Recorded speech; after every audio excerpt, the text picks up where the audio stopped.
pioneered what others said was not a market. I want to know what role that you have played is closest to Leon Preston Robinson IV. Wow, I didn't know I had that many names. But what's the greatest life lesson that you would say you've learned? What I want to say to get us started with me, I was not born like this.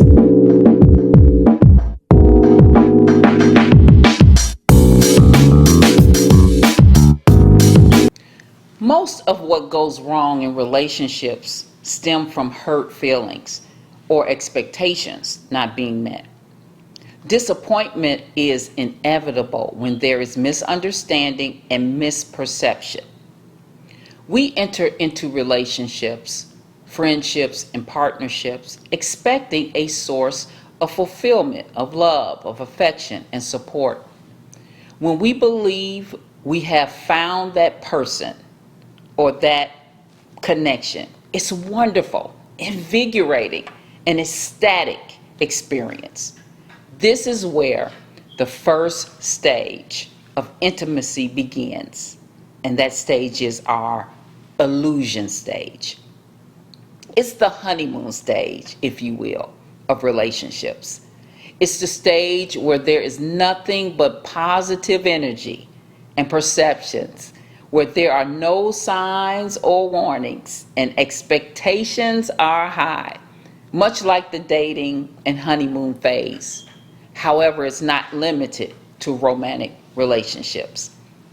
However, once the dust settles and reality and our humanity begin to shine through, we enter into stage 2, and that is disillusionment.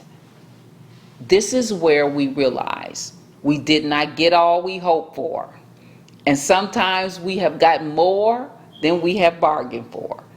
This is where you discover that the person you are connected with is not always the life of the party, and for example, maybe suffers through severe bouts of depression. Or this is where you find out that the person who you thought had it all together is actually quite disorganized and out of touch and unreachable. This is the phase that requires us to barrel down, to communicate, and continue to connect despite our disappointments. Developing relational skills are required and necessary to survive this stage. Working through these dynamics are a complex compilation of elements that are biological, psychological, social, contextual, and even spiritual. No single theory can be given to every relationship to meet the needs of that relationship. By gaining experience, social learning, and developing communication skills, we can become more present and significant in the lives of those we love and serve. And most of all, we can make a choice to value the person and the relationship in spite of the struggles. This disillusionment stage can last long periods of time, and quite frankly, is the place where many friendships and relationships end. This is the place of blame, where many begin at times to distract themselves, remove themselves from the problem, engage in other activities, disconnect, and stop communicating. Confiding is a key component in this stage, or vulnerability, the ability to reveal yourself fully and honestly and directly is necessary and for the lifeblood of intimacy to develop. Being able to say when your spouse or partner wants to go somewhere, for example, that you really need them to stay because you feel deserted and have always felt deserted by others. So you just need them to be there for you instead of allowing pride to tell them to go and do what you want to do.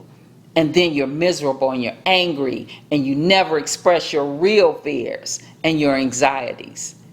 It's only through the hard work of uncovering our fears, anxieties, barriers, mindsets, and expectations that then we can move from this stage to the next and final stage, compassion. Once we have truly peered inside our loved ones to know and understand their weaknesses, insecurities, idiosyncrasies, and the like, and we can now fully embrace them compassionately with understanding, when we do that, we have more patience and we are also more equipped to provide in the relationship what is necessary, thus creating a solid foundation that is built on truth, love, trust, confidence, and closeness. We carry the heritage of our beliefs with us.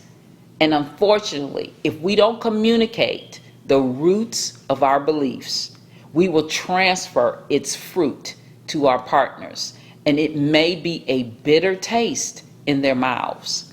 If we never share our intimate feelings, we fail to allow the exchange that is necessary for growth. To achieve true intimacy, we must transfer all of our hidden, unspoken expectations, especially the negative ones, from our history to our partner in order to cultivate a pure, healthy, and productive relationship.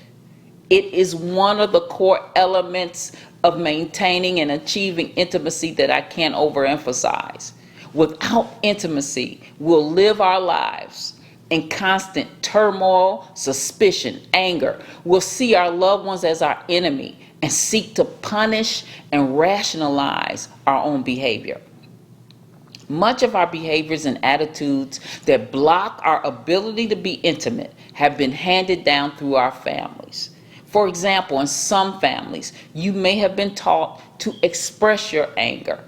In another family, you may have been taught to always defer your own needs to the needs of others.